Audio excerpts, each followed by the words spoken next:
Okay, guys, first I'd like to thank you for coming here to hear me speak.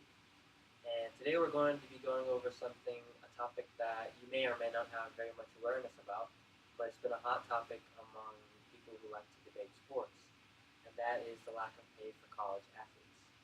So, to get some more understanding on this topic, I would like you to put yourself in the shoes of a very young person who is going to work their very first job. So maybe you're working 20 or 30 or 40 hours a week. You're making what seems to you to be a good amount of money, and you feel a little successful that you're helping at your company. Now, this time, I want you to imagine yourself in the same scenario, except you're working 40 plus hours a week of hard labor, and you're traveling across the country multiple times a week while having to go to school, and your company's making millions and millions of dollars. But this time, you don't get a single cent out of any of that. And this is the state today of college athletes.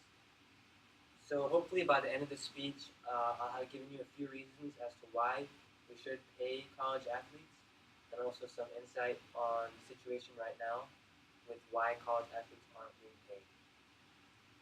So in order to get some understanding on why college athletes aren't getting paid, we'll start with the NCAA, which stands for the National College Athletic Association. And since the beginning of the NCAA, which regulates all college sports, athletes, teams, coaches, they have not allowed college athletes to be paid. They view it as paying college athletes would ruin the quality of their product. And one fun fact is that coaches originally were not supposed to be paid either. For the first 40 and 50 years, according to Forbes, coaches were not paid to coach college athletics. But now, out of 40 out of 50 states in America, the highest paid public official is either a college basketball or college football coach. And we're talking upwards of $5, 7, $10 million salaries per year. The NCAA itself is a nonprofit organization, but the same Forbes article by Mark Edelman stated that they brought in over $11 billion in revenue last year as a whole. So you may ask yourself, where do they take this $11 billion and put it? And instead of giving it to the athletes or even investing it back into the universities themselves to help with school, living conditions, etc., the money actually goes to just a few select administrators, the majority of the money to a few select administrators from the schools, as well as the coaches, as well as the athletic directors. So this is an imbalance that should be corrected, in that the players who, while they do get a scholarship, often don't have money to buy an extra meal that they may need, or they don't have money for a car, or something small petty things, and they're also not allowed to receive any kind of extra cash from anyone or any kind of gift from anyone. That would violate the laws of the NCAA, which, if you think about it, any other college student can receive money from anybody, and it doesn't matter. But in the NCAA, if you're found guilty of accepting any kind of extra benefit, there are very harsh penalties that are put down on you and your school. So some other key reasons why we should pay college athletes is that on average, according to Business Insider, they work 43 hours a week if you're talking about practice, which is strenuous, which is very, you have to listen to your coaches, and there's no say of what you can or cannot do. You have to listen, or else you're off the team. So it's very strict 43 plus hours of work, which is 3 hours more than the average working American works per week. NCAA also requires students to miss classes to travel to nationally televised games. So not only are they forced to miss their classes to attend these games, they're also not paid for appearing on television, which a game, baseball, basketball, football, they last upwards of 3 hours sometimes. And if you think about it, not many people go on TV for that long and aren't paid. And just like any other student, they are working for their school. And you can compare it to, say, a student job where you're working for your school and also in the school at the same time and taking classes.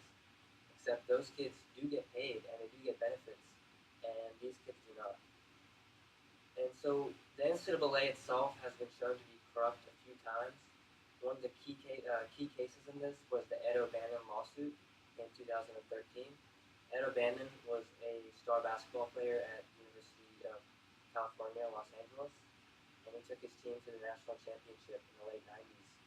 And he didn't have a very successful professional career, but he made a lot of news when he created this lawsuit that was suing the NCAA for millions of dollars because every year for about 20 years there would be video games put out where exact replicas of the players and teams all across the country were put into a game, a sports game, whether it be football, basketball, soccer, and everything would be exactly the same about the players, down to their height, their weight, their skin tone, and their jersey number. Only thing that wouldn't be there would be their name. So in that way, the NCAA made a loophole where they weren't technically using the player, but it was an exact copy.